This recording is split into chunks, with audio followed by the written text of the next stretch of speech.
right, well, we got 3 more weeks of this, so we're going to be going a little quicker towards the end here. Chapters 10, 11, 12, we're just going to do all one shot, because they're kind of one units here, so we're going to kind of go through each one of these.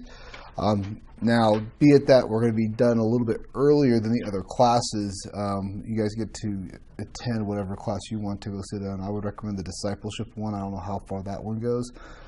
But it'd be great for you to go ahead and sit in on that. But just let you know, we have 3 weeks. We're going to do 10 this week. Next week we do 11 and then 12. And we'll be moving pretty quickly. So let's look at chapter 10. And let's see what Solomon has to tell us this morning.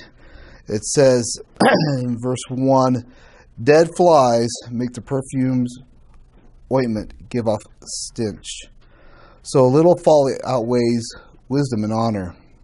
A wise man's heart inclines him to the right, but the fool heart to the left. Even when the fool walks on the road, he lacks sense, and he says to everyone that he is a fool. If an anger of the ruler rises against you, do not leave your place, for calmness will lay great offenses to rest. There is an evil that is seen under the sun, as it were an error proceeding from the ruler. Folly is set in many high places, and the rich sit in a low place. I have seen slaves on horses and princes walking on the ground like the slaves. He who digs a pit will fall into it, and the serpent will bite him who breaks through the wall. He who quarries stone is hurt by them, and he who splits a log is endangered by them. If the iron is blunt, and the one does not sharpen the edge, he must use more strength, but wisdom will help one to succeed. If a serpent bites before its charm, there is no advantage to the charmer. The words of the wise man's mouth win him favor, but the lips of the fool consume him. The beginning of the words of his mouth is foolishness, and the end of his talk is evil and madness. A fool multiplies words, though man knows what is to be, and who can tell him what will be after him? The toil of a fool wearies him, for he does not know the way to the city. Woe to you, O land, when your king is a child, and your princes feast in the morning. Happy are you, O land, when the king is the son of the nobility, and the prince feast upon the proper time for strength and not for drunkenness. Through the sloth the roof sinks in, and through insolence the house leaks. Bread is made for laughter, and wine gladdens life, and money answers all things. Even in your thoughts do not curse the king, nor in your bedroom curse the rich. For a bird of the air will carry your voice, or some winged creature will tell the matter. We looked at chapter 9 last week. We kind of finalized what does wisdom look like. Solomon's given us instruction of what it means to be wise and what it needs to be. There's benefits of that. But now we're kind of changing gear. Now Solomon wants to change the gear to what the foolish person looks like and what they do and how it affects not only them but also mainly others. And that being foolish, you will not succeed in life. The reason why he's bringing this out is because, remember, in the chapters 8 and 9, there were some paradoxes in there. There's some things that didn't make sense where the foolish person was having success, the foolish person was being able to gain riches and long life and things that did not make sense. And now Solomon's saying, okay, even though that is an abnormality in life, typically that does not occur, what does foolishness actually yield? What does it typically give? Well, this is chapter 10. Chapter 10 basically says foolishness typically yields these type of things. And so what he's doing is this, is he's going to go through the whole chapter talking about what foolishness looks like, the effects it has on other people, the effects it has on the fool, and how do we respond to that at the very end. So in verses 1 through 4, he's kind of talking about foolish living overshadows wisdom. It kind of supersedes it. It kind of goes over it. And the reason being is this. It really is easy to see a person acting a fool, but it's very difficult at times to see a wise person acting wisely. That's what Solomon's basically saying in these first 4 verses. He's going to basically say it's easy to see someone acting foolishly. You know, you probably be in public or in places and you see someone acting foolishly. It's really easy to see. You don't go to YouTube videos to watch people being wise. You don't, hey, you Google, hey, I want to see a wise person acting wisely. Well, people don't do that. What they do, they Google foolish people doing foolish things at foolish times, like trying to do crazy stunts on a motorcycle or something like that, or jumping off a house into a pool, or in the pool that hits the side. I mean, just we enjoy seeing that, but why? It's easy to see someone going, you're being foolish. And we even see it before the outcome comes, right? You're looking at the situation, you're going, this is not going to turn out well. And yet we've seen it. I mean, I remember one time I saw one where a guy decided, hey, let's take my motorcycle by the side of the pool and let's just get it all smoked up with the wheels smoking up. And guess what happened? He lost control. Guess where the motorcycle went? Right into the pool. So that's what Solomon's basically doing. He's basically explaining what we typically would watch of foolish people doing foolish things on the internet. He's just basically saying that. So he's going to point out these things to compare that the wise living has benefits, but again, foolish living overshadows that. And unfortunately, one bad apple corrupts the whole barrel. That's what he's doing here. Foolishness is seen clearer than wisdom. It stands out in the crowd. It's easy to be spotted, and its effects have on everyone around them. And he's going to give us 4 cases. In the first 4 verses, he's going to give 4 instances of what foolish living is like and illustrations of that. So in verse 1, he says this: dead flies make the perfumer's ointment give off stench, so a little folly outweighs wisdom and honor.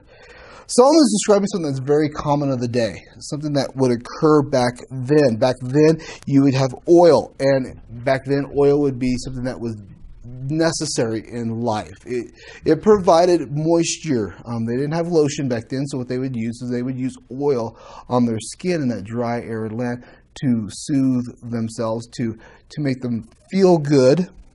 But it also was a source of fragrance. It smelled good. They would add different types of herbs or flowers to make it smell very, very good. Well, the problem is this: they didn't have glass back then. They didn't have ways to store it nice and neatly like we do today with oils or perfumes. They usually had in some kind of basin, some kind of bowl made of clay or stone. Well, what would happen is flies would go into the oil. They would go into it. They would smell it like they would smell food today, and they would go into it, and it would cause it to smell. What it literally says is this. In the Hebrew, it says literally that they give off a stench. It literally says this: makes stink, makes bubble up. Pretty vivid, right? We use the word, it gives off a stench, but the Hebrew is like makes stink, makes bubbled up. Literally, the flies were going into the oil and basically decomposing and rotting in this oil, causing it to bubble and ferment inside of it. Typically, it would smell good, but ordinarily it would, but the smell would be more of a smell of rotting flesh or some kind of stench that would cause you to pull back. One commentator said this about this to drive home the point about what is occurring here with the smell. He says, since ancient people used such oils to disguise the smell of decaying bodies, the picture might be that the oil itself exudes a fouler stench than even a decaying body. So when you were reading this in the Hebrew, you really understand this is not just, okay, it doesn't smell good. This is putrid smell. This is a repulsive smell. This is a smell that would cause you to pull back. And that's what Solomon's saying here. In this case, he's saying this: in the same way that dead flies make the perfumer's ointment give off stench, so a little folly outweighs wisdom and honor. Mainly being when someone acts foolishly, what happens? You see it. It over exudes that. It pushes that over the top. Whereas wisdom is something to be expounded upon, wisdom is something to be glorified. You don't typically see that happening as much as you do folly. Why? Because we want to see that. We want it, and it's very prevalent. So that's what Solomon's saying here. The next example is in verse 2. It says, a wise man's heart inclines him to the right, but the fool's heart to the left.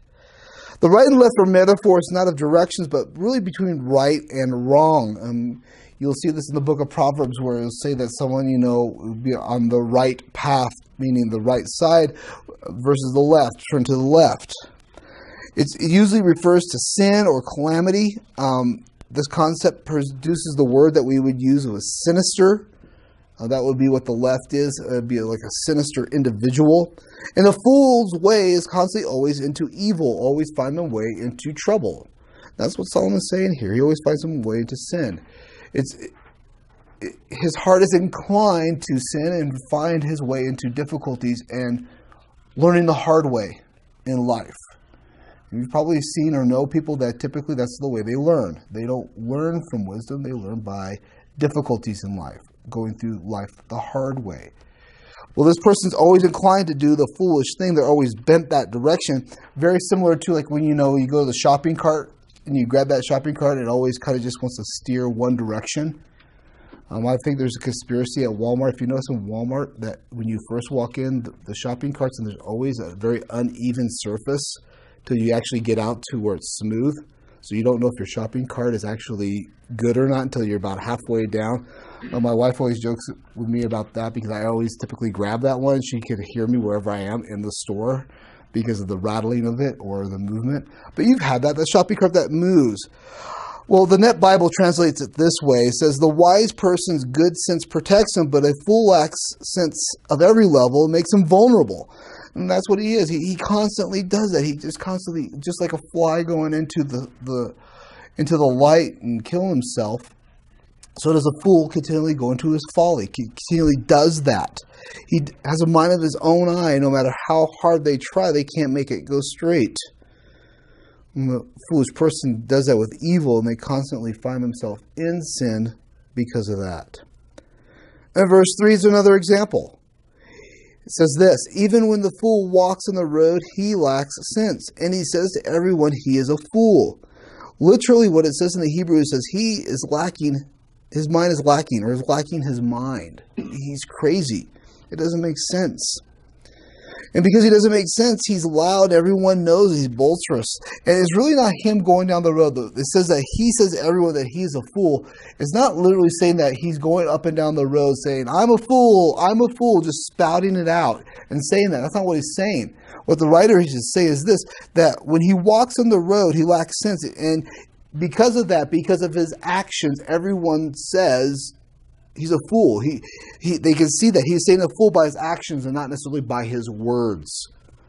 He's not saying that. I mean, you've never typically seen a foolish person go up and down the road saying, I'm a fool. No, they think they're wise. They think they know what they're doing.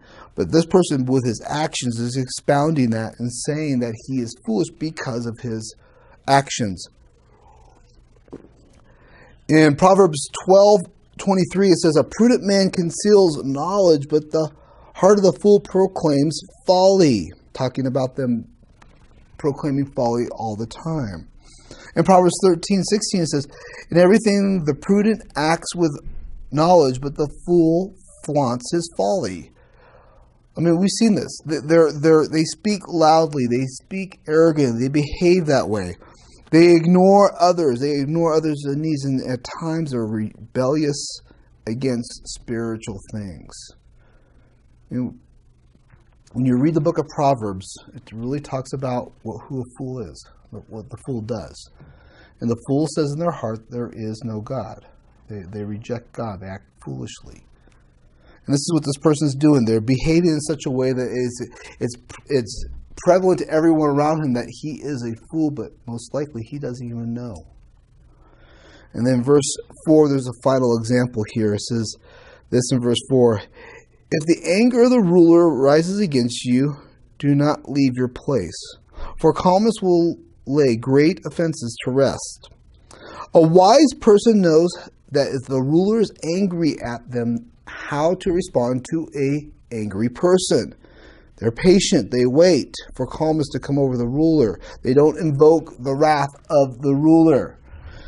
Now, even though Solomon is not mentioning the fool in this verse, what he's really doing is this. We've been talking about the fool in the first 3 verses, then it goes to a wise person, and they know how to respond to an angry ruler.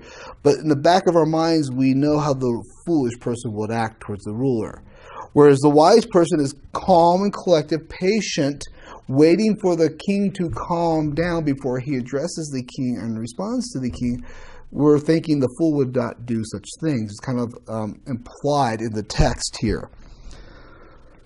The flow of the text in the back of our mind says this, and the fool would be responding with what? With anger. Turning his back on the ruler, as we discussed earlier, which is disgraced. He would disrespect him, say something really stupid and foolish back to the king, thus inflicting harm on himself. That's what the fool would do. He would do those things, like the king would be angry. Instead of waiting for the king to calm down or using words of wisdom to subside the anger of the king, the fool would add more fuel to the fire, throw gas on it by saying something unkind, unrespectful, disregard who the person is. And that's what they would do.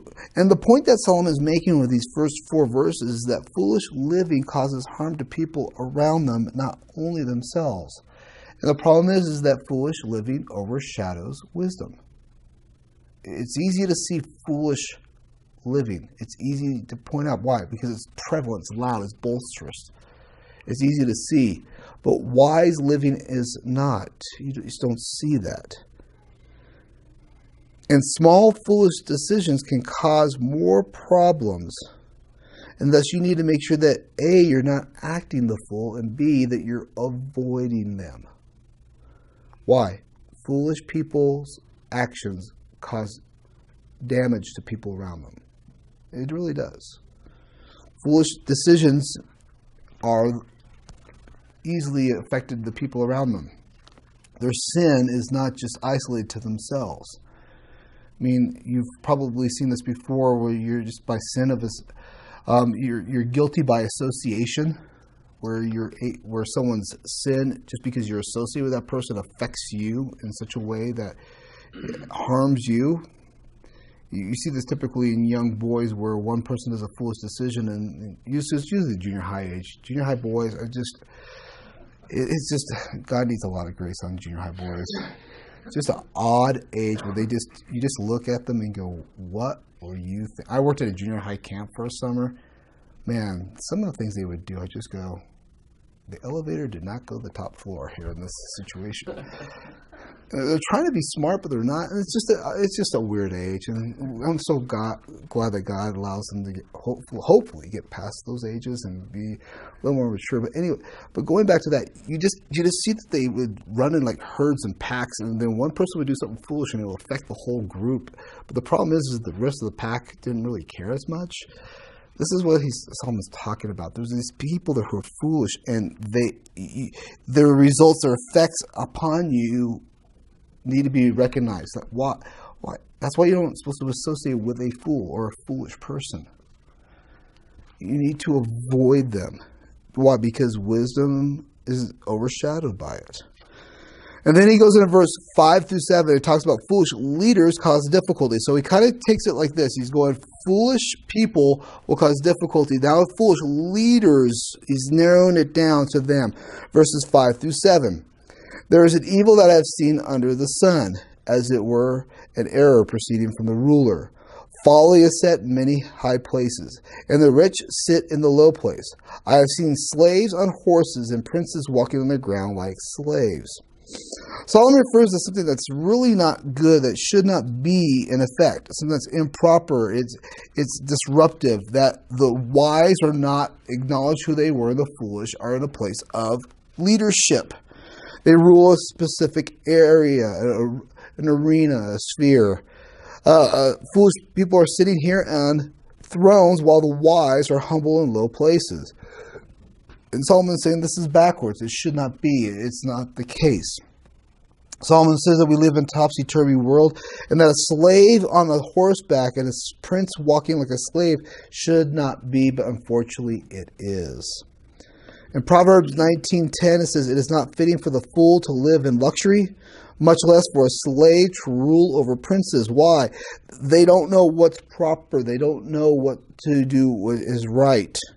And when government is affected by foolish leadership, it's very evident. We see this in government. We see where there's foolish people that have risen to power. They should never be there in that place. Why? Not because of who they are, but because of the decisions that they make. And that it really affects other people. You could even say this about people, leadership in works, managers or bosses or people who are supervisors who are foolish. They make decisions that don't make sense, and it really adversely affects the workers. The problem is here in this text, the foolish leader inflicts harms to whom they lead. Their decisions have greater effects, and the poor decision causes difficulties with the people around them. And we've seen this in our society, where foolish leaders in the place of leadership make decisions that everyone knows that is just the dumbest decision ever and how it affects others. Yet, again, Solomon's telling us this is the case in life. If you notice that when we read about this, and we read this verse here, he's really not saying that, hey, in 5 through 7, that it should be removed. Again, he is making an observation.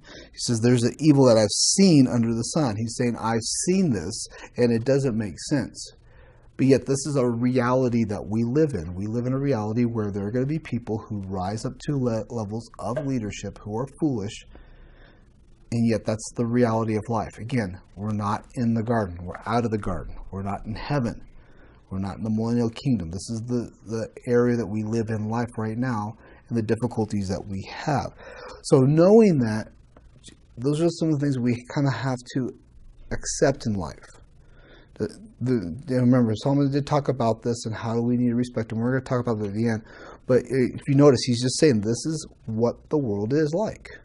And there's no way to solve this issue this side of glory. And then verses 8 through 11, it talks about foolish living causes self-inflicted problems.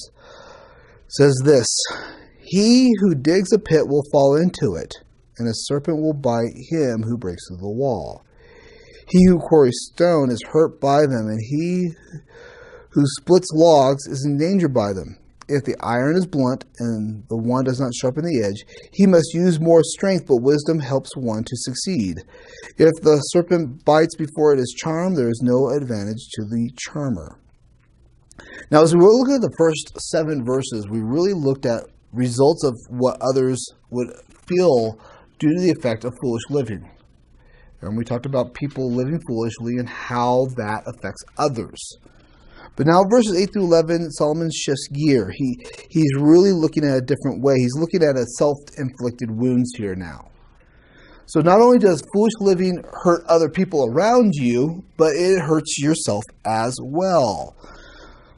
Solomon points this out numerous times with many different proverbs in the book of Proverbs, but this is what he's doing, verses 8 through 11. He's kind of going back to proverbial language. If you look at your Bible, it depends on what type of format you have, but typically when it's indented and kind of looks like a couple different lines, he's using more proverbial language. It's more poetic at this time. And some of these things are common sense. The wise person knows and understands that. The fool does not. And some of these things are so basic that these basic things that we know as common sense that will avoid pain and misery to yourself is afflicted on the fool because they don't see these things.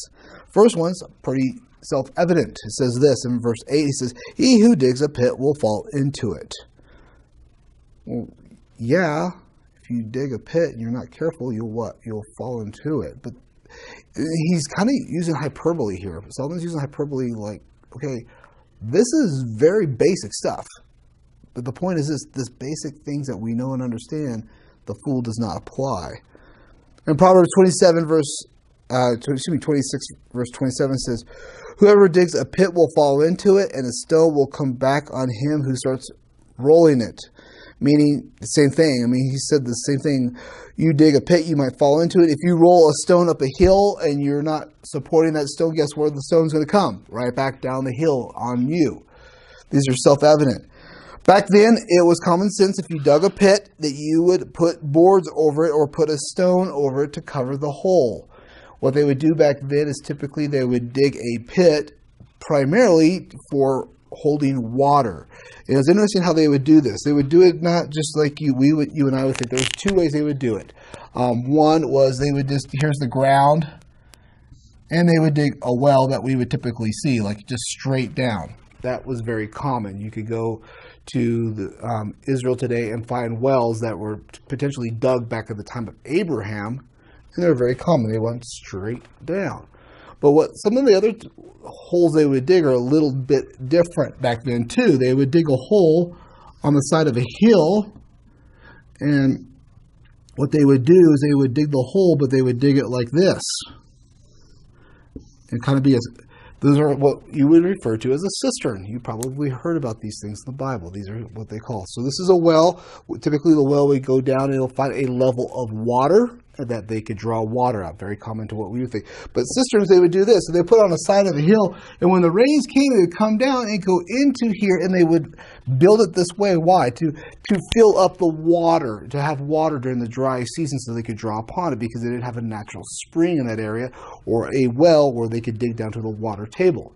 Well, with both of these, this one's not as difficult to get out of because it'll be lined with rocks, but still difficult. But this one, as you can see, is extremely difficult to get out of the way they make it kind of like a bowl inside. You can literally look, I've seen one where it was a hole about the size of a person. You pull it back and you can literally see it was a big bowl shape underneath. Why? They want to hold as much water as they can. So what would happen? They wouldn't put the rock or the wood over the top of it. And some of the times they would just build like over the hole. Let me just kind of erase this.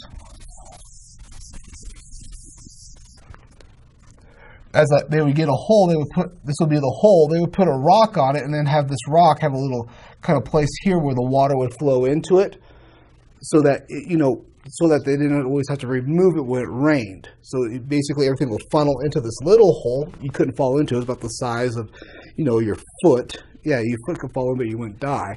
You pull yourself out. But then when they needed to draw the water, they would remove this capstone off the top of it. Well, guess what?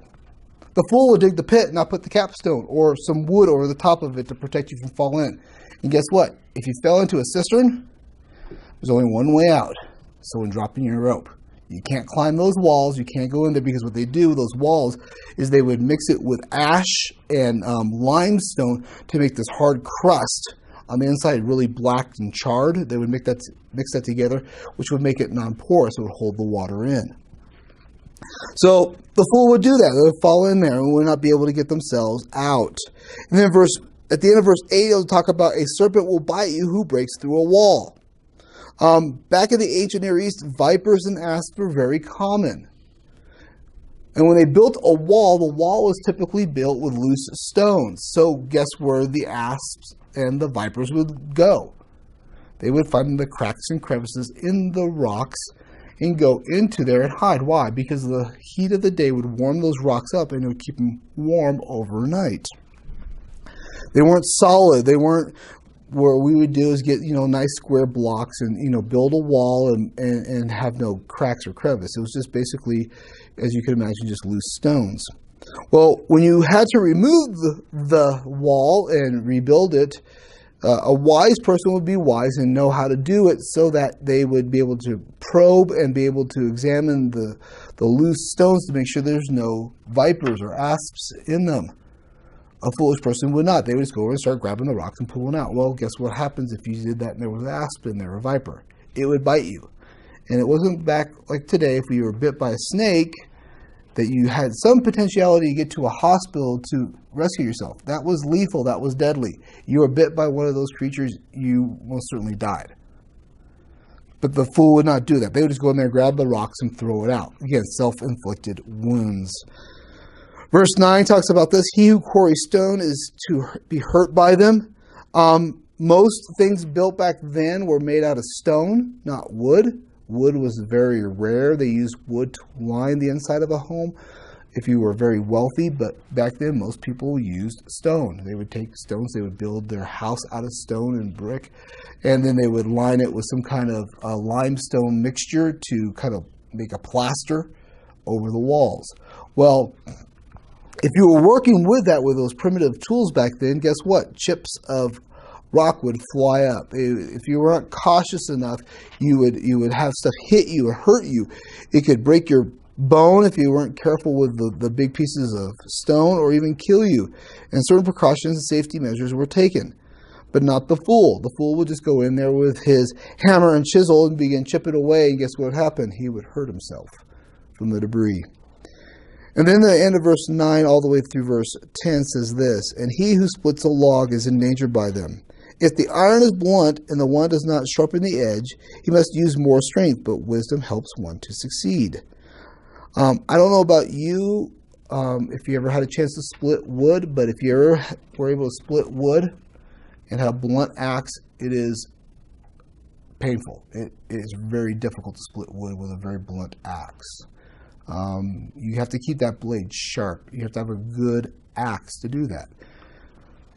It would hurt you it could even hurt you by wood hitting you, or the axe being blunt and going off the side of the wood, and actually you hit yourself. And what the fool would do is they would, instead of sharpening the axe, thinking, hey, you know what, it'd be a great idea to sharpen this to make my life easier, they would just work harder. They would exert more force but not have much success. And the old phrase about work is that you should don't work harder, work smarter, rings true in this verse. It's really saying that. But the fool doesn't do that. They basically would exert more force. They would take longer to finish the job. They would not sharpen the blade. They use more energy, and it does not become efficient. As you see them trying to work on it, it's very difficult.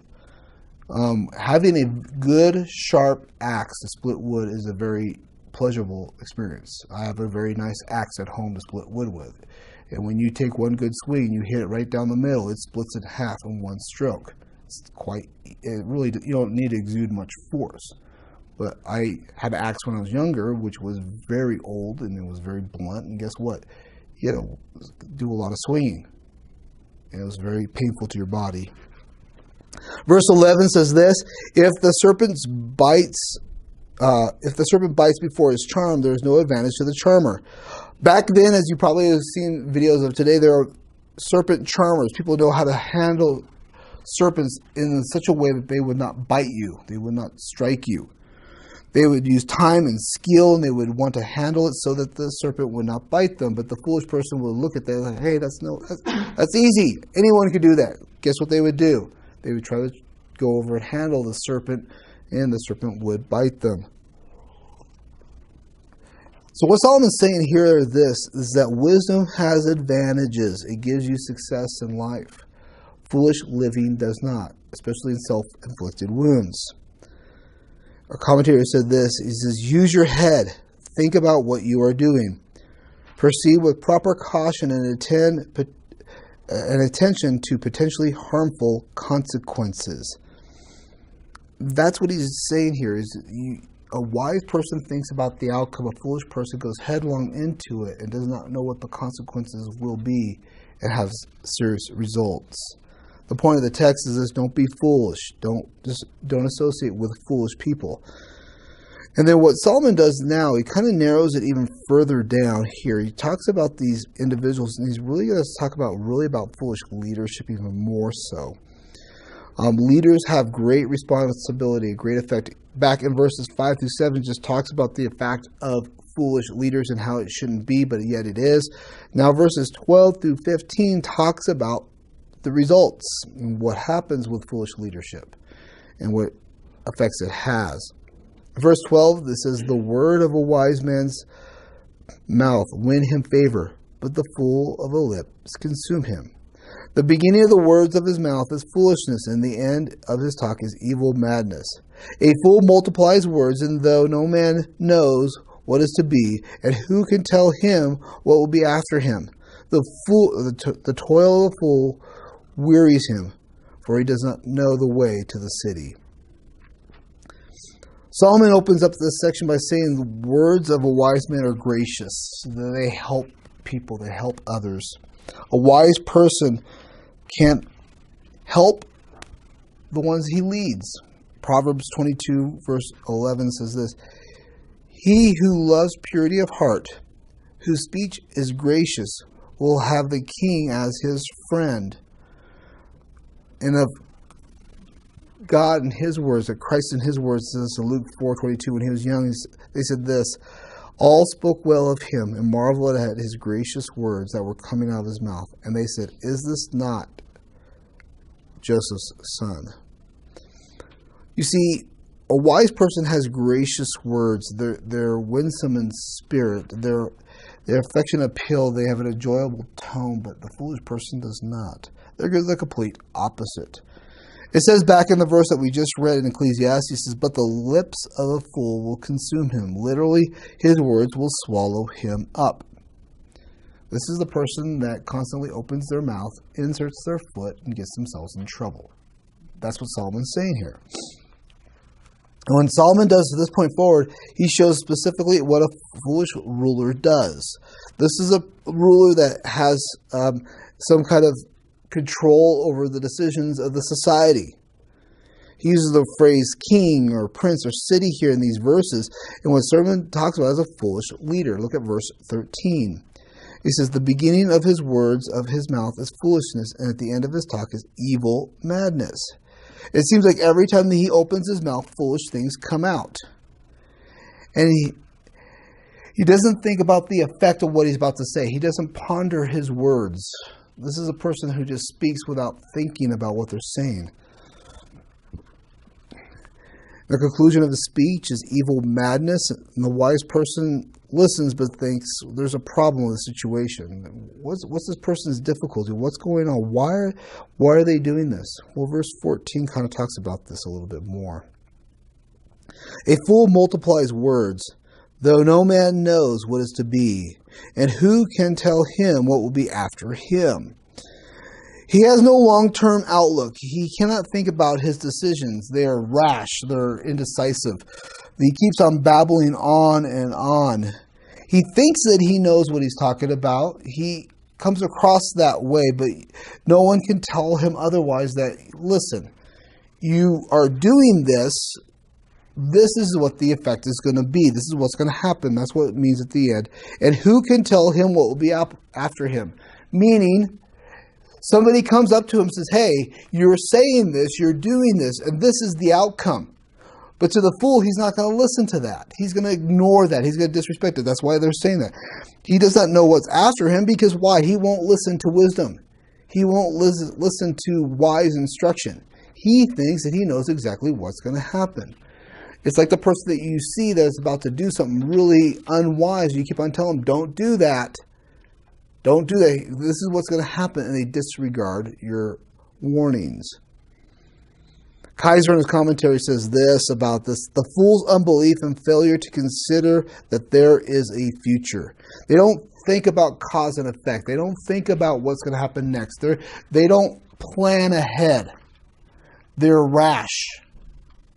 They make decisions out of emotion and not reason. That's what's going on here. And the closing remarks of this is so decisive. In verse 15, Solomon talks about the one who does not know will have difficulty in life.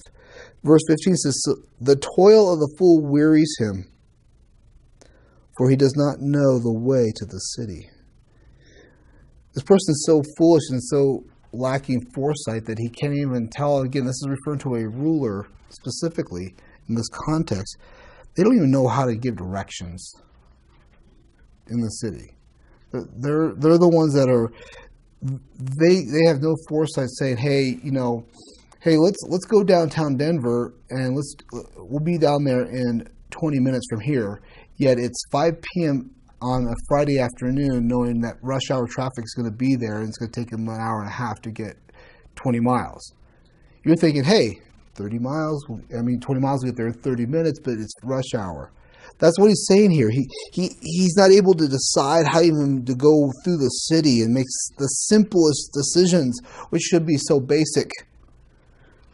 Thus, people suffer as a result.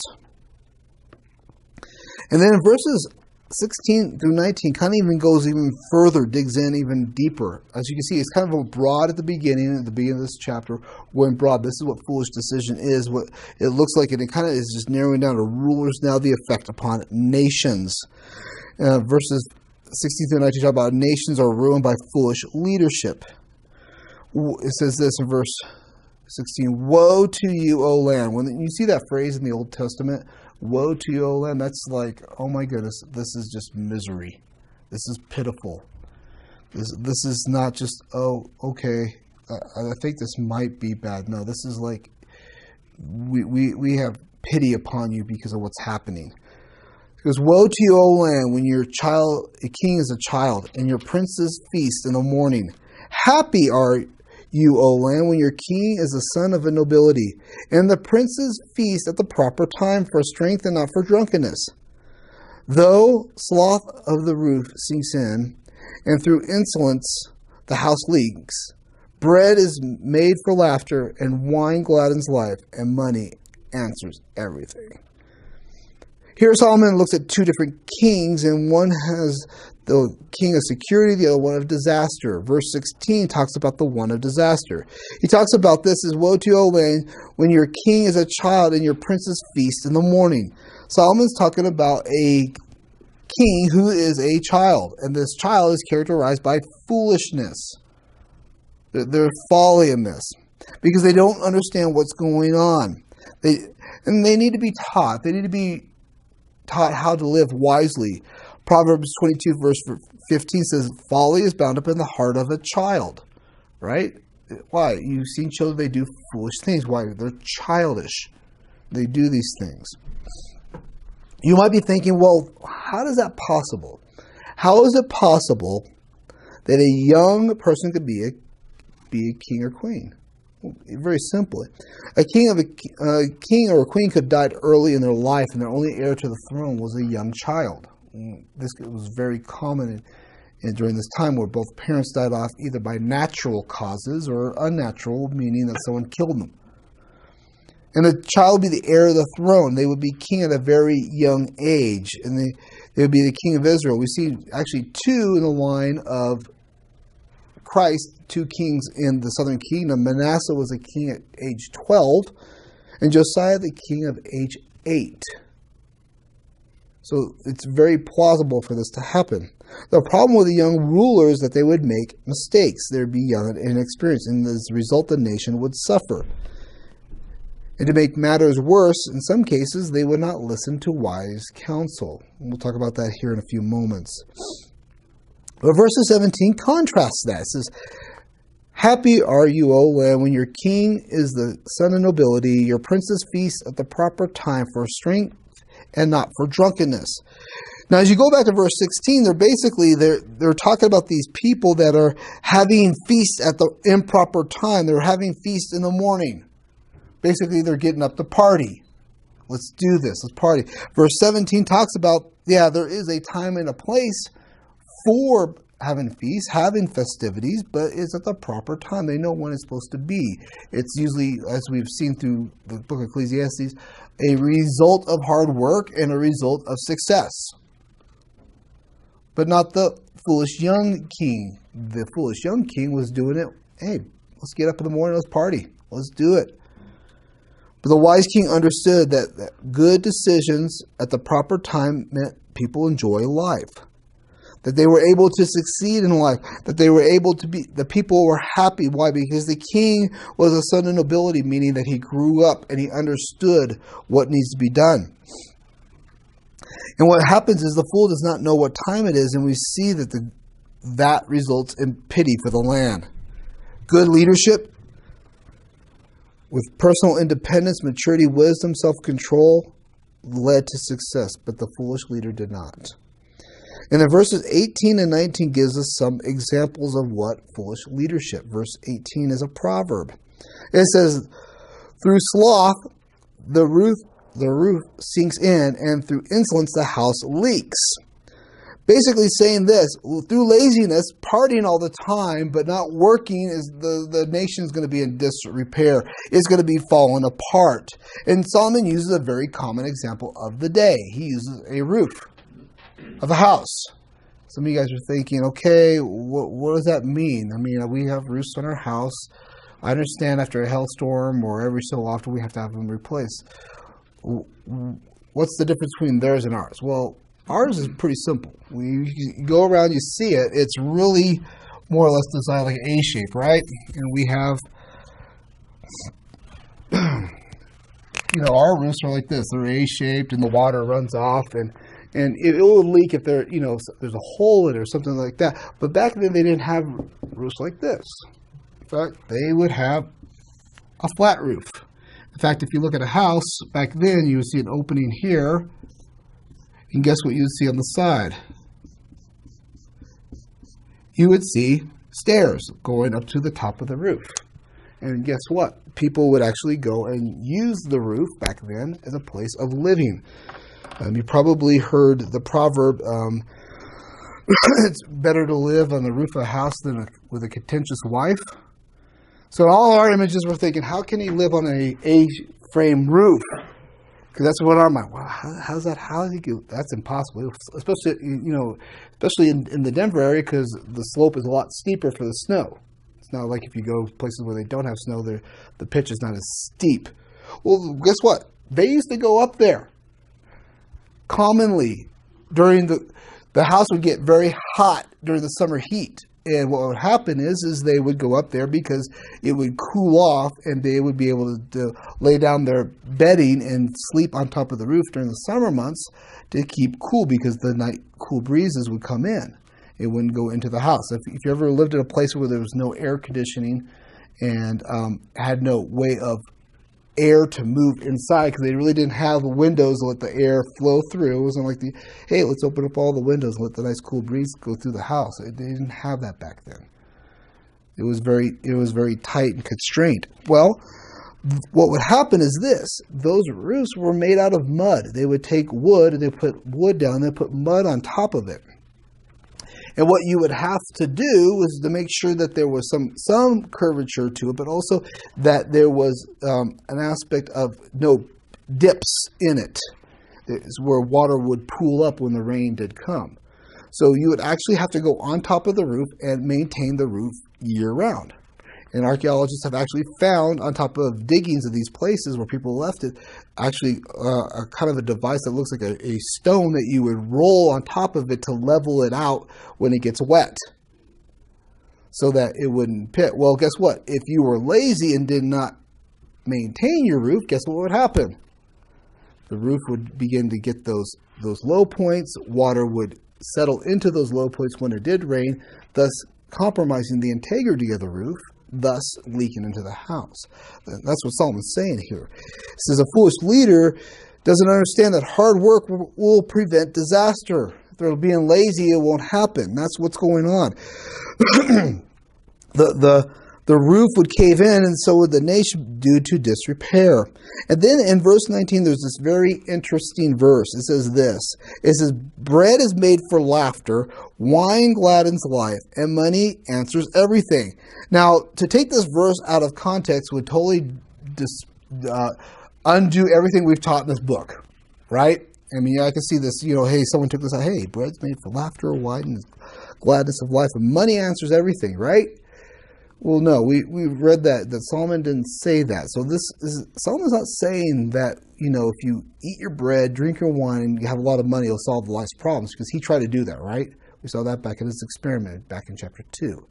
He tried to do that. So what is he saying? Is he saying that the fool thinks that money is the solution to life's problems, or is he referring back to a wise person who acknowledged that you need money to pay for the joys of life? Or is there a third option? And there's a couple options here. What I think he's saying here is this. In verse 19, verse 18, the foolish person's being lazy. The foolish person's saying, hey, I'm not going to work hard. And back in verse 16, the princes are feasting in the morning. They're partying in the morning. It's time that doesn't make sense to have a feast. It's in the morning. You shouldn't be doing that. And so what I think Solomon's saying here is this. Verse 19, this foolish person is basically having the self-proclaimed announcement that Bread will make for laughter, for laughter. Wine gladdens the heart, and money answers everything.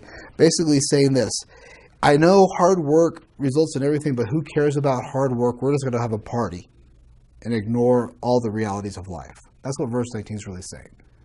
We're just going to disregard wisdom. We're going to disregard everything.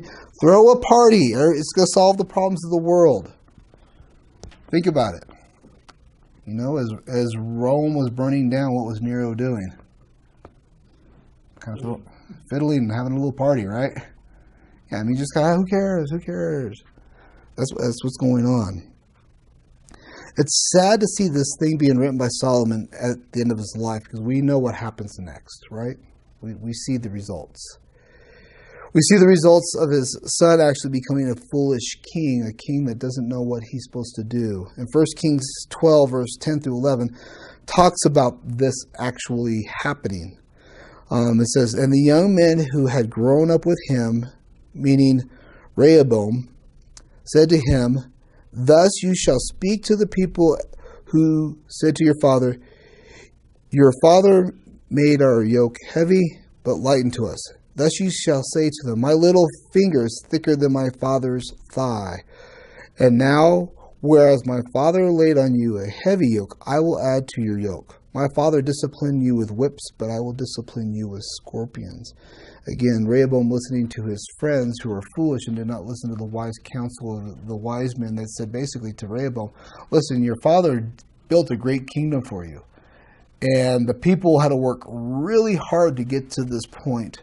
So let's use some wisdom here. You worked really hard. The kingdom is secure. We got a lot of wealth built. We got a lot of buildings done. Let's give a little back to the people, and they will embrace you. That's wisdom from these older sages that were guiding him. And what does Rehoboam do? He listens to his friends who have no clue what they're doing. He gives them foolish instructions. This is what happened to Solomon's son. Eventually basically divided the kingdom, and I cannot help to think, as Solomon's penning this at the end of his life, and seeing and knowing Rehoboam and how he's acted up to this point, knowing that someday he'll take over the throne, thinking, I think my son's going to follow through with these and not be able to be a wise king. That there's going to be great difficulty. I only can imagine his thought process during this time. What happens to the people? They suffer.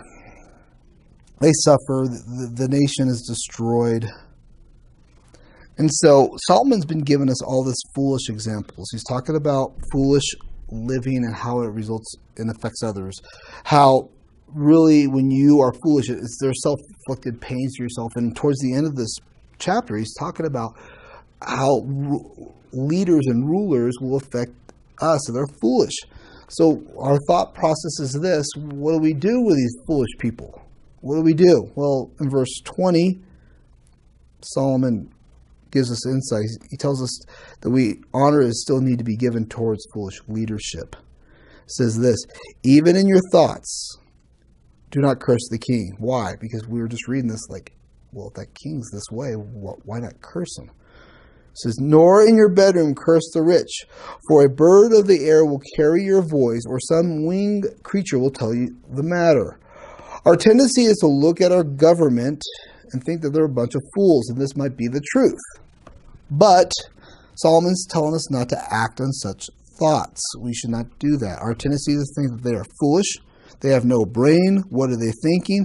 And what Solomon does is challenges us to make sure that we guard our lips to say things that might have consequences in the end. It's easy for us to complain about our politicians, yet as believers we're called to submit and respect our elected officials, the persons above us. In 1 Timothy 2, 1 through 2, it says this: first of all, then, I urge that supplications, prayers, intercessions, and thanksgiving be made for all people, for kings and all who are in high positions, that we may lead a peaceful and quiet life, godly and dignified in every way. The Christian is supposed to be submissive to that and show respect. We're supposed to live peaceful and quiet lives, that our lives would honor and glorify God, not to be boisterous and rebellious. That's what Paul's telling Timothy, we're supposed to live in such a way. In Romans 13, 1 through 2, it says, let every person be subject to the governing authorities. For there is no authority except from God, meaning that God put them in their place. And those who exist have been instituted by God. Therefore, whoever resists the authority resists God has appointed. And those who resist will incur judgment. The believer basically needs to make sure that we are respectful. We need to be subject to governing authorities. The only time our obedience to government stops is when our obedience to them is disobedience to God. That's the only time that we're supposed to be disobedient to government. When the Word of God clearly states that we are not to do something, and our government tells us to do that very thing. Give you an example, Shadrach, Meshach, and Abednego, when basically Nebuchadnezzar says, hey, bow to my image. They said, no, we're not going to do that. But they were submissive in other ways. Daniel. If you notice Daniel's approach when he was given the food of the kings, and he said, hey, this violates my Levitical laws of dietary constraints, I can't eat that, and how he appealed to leadership. He didn't throw a big rebellion. He went to them and appealed to them, say, hey, listen, I can't do this. There's a way to appeal to leadership and governing authorities respectfully. And he went to us, hey, listen, do this. And God honored him in the midst of that. Why? Because he put God first. He said, I can't eat this because it violates God's law. Give me this so that I can't violate my law, but still let God glorify me in the midst of this. Why does Solomon say this? Because sometimes our conversations will make the ear of the ruler and cause difficulties in life. He says, for the bird of the air will carry your voice, or some winged creature will tell the matter. It's just a kind of a proverb saying, basically, eventually the word will get back to the king. What you say will have consequences. Unfortunately, we have a society today that, again, is very foolish and doesn't filter what they say. They spout whatever they think on the internet. And then they wonder why they get fired from a job for things they say or do. They're like, hey, I'm free to do it. Well, no. There's times to keep your mouth shut about certain things. Yes. Is our government messed up? Solomon acknowledges that. Is our government full of foolish individuals? Yes, there are foolish individuals in our government and in our workplaces and places like that. But how do we respond to them biblically, like Daniel did and his friends? As they were unjustly towed away from their families at a very young age. And remember, you have to think about what Daniel's age there. We're talking about 14, 15 years of age, his friends. Taken away from their family. They were part of nobility from Israel. They're taken to Nebuchadnezzar's palace, and how they honored God in the midst of that at such a young age. God wants us to respect that. So what is Solomon driving at this? What points do we need to come away with? First, we need to be wise. We really do. We need to be wise in our lives. Understanding that our decisions have implications towards not only ourselves, but towards others around us. If we live wisely, there will be positive results. But if we live foolishly, they will have impact not only on ourselves, but others around us. And what Solomon's driving home is this, is that we need to make sure that we're honoring God with our wisdom and not making foolish decisions. Again, the Bible says, the fool says in their heart that there is no God. Most of our unwise decisions can be traced back to blatant disregard of God's commands. Where we might acknowledge that it is God's truth, and we still acknowledge that there's God, but at that moment we act as the theologians call practical atheists, by which we act as if there is no God at that moment. And really, if you think about when we sin, that's what we're doing. We're being practical atheists. There is no God. God is not going to punish us. We're acting that way. We still might intellectually acknowledge that there is a God and that there's a God of the Bible and Christ is our Savior, but we act as if there's no repercussions from that. And so that's what Solomon's saying here. He's basically saying, live wisely. Don't be the foolish person.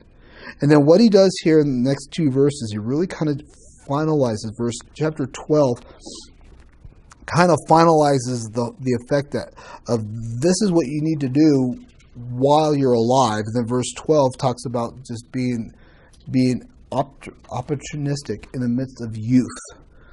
So he's kind of wrapping things up now. But before we conclude, are there any questions?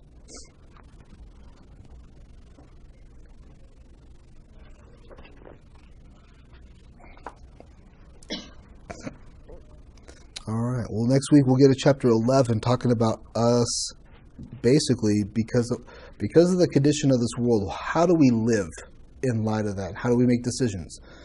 And it's a really, really good chapter. So let's pray.